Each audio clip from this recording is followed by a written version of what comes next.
Viral সেই গৌরব তপা। হ্যাঁ, তোমরা ঠিকই শুনছো। তার অনাগত সন্তানকে নিয়ে আজ কিছু কথা বলছি তোমাদের। একটা অনাগত সন্তানের জন্য আমরা সবাই মিলে একটু মানবিক হই। আমি কারো পক্ষ নিচ্ছি না। যে ছেলেটাকে নিয়ে আজকাল সোশ্যাল মিডিয়ায় তুফান চলছে, তার করা কাজকে আমি সম্মান করছি। 7 বছরের রিলেশনকে অযোগ্য বলে অপমান করা, বিয়ের পর ড্রাঙ্ক হয়ে এক্সকে টেক্সট করা, কোনোটাই ডিফেন্ড করার মতো না। কিন্তু আমার প্রশ্নটা অন্য জায়গায়। আজ সেই ছেলেটার স্ত্রী প্রেগনেন্ট। 8 থেকে 9 মাসের একটা প্রাণ পৃথিবীর আলো দেখার অপেক্ষায়। আর আমরা কি করছি? ছেলেটাকে ও তার বউ, এমনকি ওদেরকে যারা সাপোর্ট করছে তাদেরকে পর্যন্ত লাইন দিয়ে গালাগালি করছে। প্রেগনেন্সিটাকেও ছাড়ছি না। এক্স মেয়েটার কষ্ট আমি অস্বীকার করছি না। 7-7টা বছর কম সময় না। ড্রাঙ্ক টেক্সট পেয়ে না করে পডকাস্টে যাওয়া, এমনকি লাইভে এসে পুরোনো কথা টেনে আনা, হ্যাঁ সেটাও তার চয়েস। হ্যাঁ, হতে পারে হোমস্টে লাঞ্চের জন্য রিচ দরকার, বা হতে পারে সত্যি কষ্ট থেকে বলেছে। সেটা একান্তই তার আর তার বিবেকের ব্যাপার। কিন্তু এখন পয়েন্টটা হলো, এই কাদা ছোড়াছুড়িতে আমরা কিন্তু একটা আনবর্ন বাচ্চাকে টেনে আনছি। একবার ভেবে দেখুন তো, আজ যদি স্ট্রেসে পড়ে ওই বাচ্চাটার কিছু একটা হয়ে যায়, মিসক্যারেজ হয় বা প্রিম্যাচিওর বার্থ হয়, কিংবা মায়ের যদি কিছু হয়ে যায়, তখন দায়টা কার হবে? যে ছেলেটা ভুল করেছে তার? যে এক্স মেয়েটা লাইভে এসে ক্যারেক্টার অ্যাসোসিয়েশন করছে তার? নাকি যে প্রেজেন্ট ওয়াইফ পাবলিক পোস্ট দিয়ে সেলফ ডিফেন্স করছে তার? নাকি আমরা যারা কমেন্টে গালাগালি দিচ্ছি, শেয়ার করে আগুনে ঘি ঢালছি তাদের? সোশ্যাল মিডিয়ার ট্রায়ালের সবচেয়ে বড় সমস্যা কি জানেন? এখানে সবাই জজ, কিন্তু রায় বেরোনোর পরে কেউ কিন্তু দায় নেয় না। আজকে এক্স দিদি ঠিক বলে যারা ঝাঁপিয়ে পড়ছে, কালকে বাচ্চাটার কিছু হলে তারাই আবার এক্স ডাইনি বলে ঝাঁপিয়ে পড়বে। আসলে মবের মেমোরি থাকে না, শুধু রক্তের নেশা থাকে। আর সবচেয়ে অবাক ব্যাপার কি জানেন? ছেলেটার বউ তাকে ক্ষমা করে তার পাশে দাঁড়িয়েছে বলে তাকেও অনেকে গালাগালি করছে, যেন নিজের হাজবেন্ডকে একটা ভুলের জন্য ক্ষমা করা ক্রিমিনাল অফেন্স, যেন ওর উচিত ছিল হাজবেন্ডকে ফাঁসিতে ঝুলিয়ে দেওয়া। আমরা কবে থেকে এতটা অমানবিক হয়ে গেলাম যে একটা মেয়ের সংসার ভাঙাই আমাদের কাছে জাস্টিস? আমি বলছি না ছেলেটা একদম ধোয়া তুলসী পাতা, আমি এটাও বলছি না যে এক্স মেয়েটা মিথ্যে বলছে। আমি শুধু বলছি যা হবার তো হয়েই গেছে। 5 বছরের হিসাব সোশ্যাল মিডিয়াতে তো মিটবে না। কিন্তু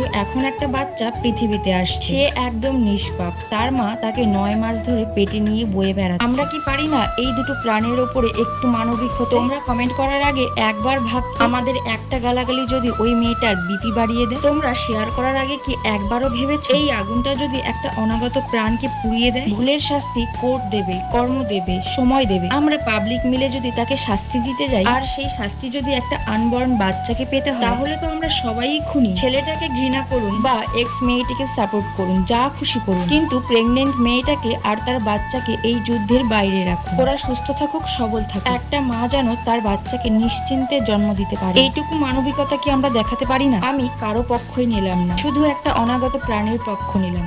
আপনিও নিন। সো হ্যালো এভরিওয়ান, আমি পূজা। এতক্ষণ যে বিষয় নিয়ে কথা বললাম, সবাই কম বেশি এই বিষয়টা নিয়ে জানে। এই বিষয়টা দুদিন ধরে দেখছি ফেসবুকে। আজ যেই কথাগুলো আমি বললাম, এই কথাগুলোর পক্ষে হয়তো সবাই থাকবে না। হ্যাঁ, তারাই থাকবে যাদের ছোট্ট একটা বাচ্চা আছে। আমি মনে করি যতই ঝামেলা হোক, যত কিছুই হোক, ওই ছোট্ট প্রাণটার কোনো দোষ নেই। কাল এই ভিডিওগুলো দেখার পরে রাত্রে আমি ঘুমাতে পারিনি, এই বিষয়টা নিয়ে খুব ভেবেছি। হ্যাঁ, দেখছি অনেকে অনেক রকম কথাই বলছে, কিন্তু এই আনবর্ন বাচ্চা এবং তার মায়ের কথাটা কেউ ভাবছে না। যেহেতু আমার নিজের একটা বাচ্চা আছে, তাই আমার মনে হলো, আমার মনে যেই কথাগুলো প্রথমে সাড়া দিয়েছে সেটা তোমাদের সাথে শেয়ার করা দরকার। তাই তোমাদেরকে সকাল হতেই সবটা খুলে বললাম। হ্যাঁ, আমার যেটা সঠিক মনে হয়েছে আমি সেটাই বলেছি তোমাদেরকে। যাই হোক, সকাল থেকে তো দেখতেই পেলে কি কি করলাম। সকালের বাসি কাজ সেরে মেয়েকে খাইয়ে আমি রান্না করতে বসেছি। এর মধ্যেই দেখছি মেয়ে আমার তার ঠাম্মির ব্যাগ এইরকম করে হাতে ঝুলিয়ে রাস্তার দিকে হাঁটা দিয়েছে, আর ওর পেছনে দেখছি ওর ঠাম্মি দৌড়াচ্ছে। তোমরা ভাবতে পারছো কতটা সাহস। আমাদের বাড়িটা জানো তো একদম রোডের পাশে, আর এখন তো মামামকে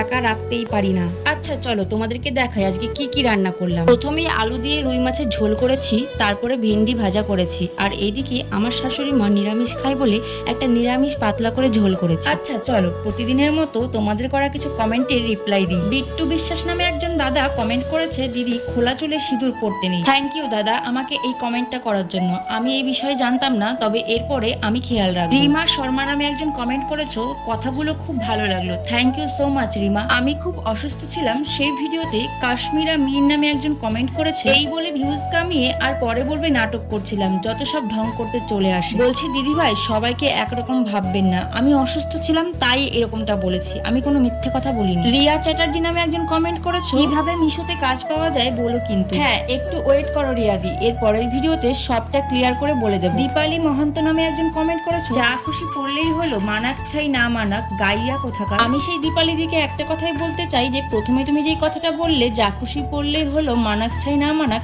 এটা বললে আমি মেনে নিতাম। হ্যাঁ, সবার চোখ সমান না, কিন্তু পরের কথাটা তুমি যেটা বললে, গাইয়া কোথাকার, এটা ঠিক তোমার মুখে মানাচ্ছে না, কারণ তোমার প্রোফাইলে গিয়ে তোমার কিছু ছবি দেখে থাক ওইসব ওয়ার্ড আমি আর উচ্চারণ করলাম না, তোমরাই বুঝে নিও। এই ছিল তোমাদের প্রশ্নের উত্তর। যাই হোক, এই বলে আমি ভিডিওটা এখানেই শেষ করছি। তোমরা কে কোথা থেকে আমার ভিডিও দেখছো অবশ্যই কমেন্ট করে জানিও। দেখা হচ্ছে আবার নেক্সট ভিডিওতে। টাটা।